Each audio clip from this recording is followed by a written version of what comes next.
بسم الله الرحمن الرحيم. يا أيها المزمل قم الليل إلا قليلا نصفه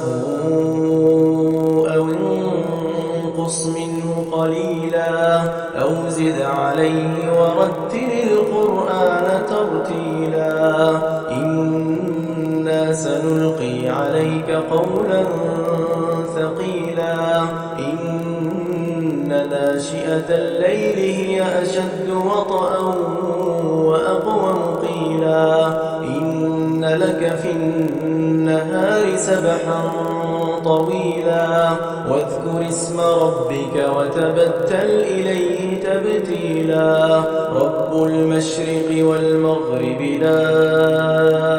إله إلا هو فاتخذه وكيلا واصبر على ما يقولون واهجرهم هجرا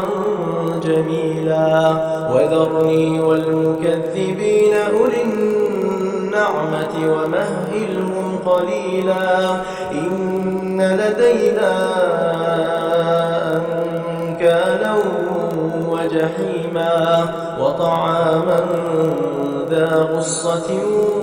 وعذابا أليما يوم ترجف الأرض والجبال وكانت الجبال كثيبا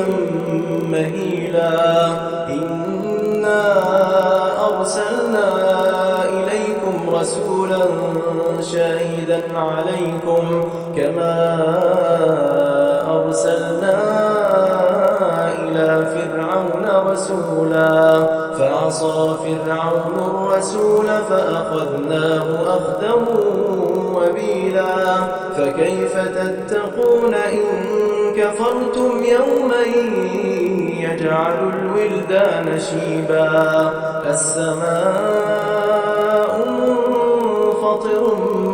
به كان وعده مفعولا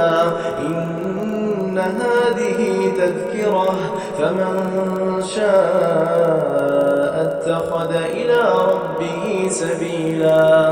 إن ربك يعلم أنك تقوم أدنى من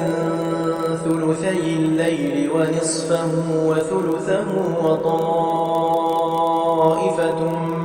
من الذين معك والله يقدر الليل والنهار علم أن لن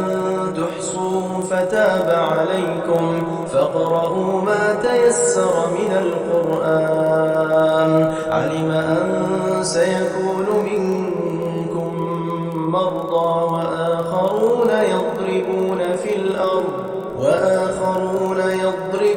في الأرض يبتغون من فضل الله وآخرون يقاتلون في سبيل الله فاقرؤوا ما تيسر منه وأقيموا الصلاة وآتوا الزكاة وأقرضوا الله قرضا حسنا وما تقدموا لأنفسكم من خير تجدوه عند الله هو خيرا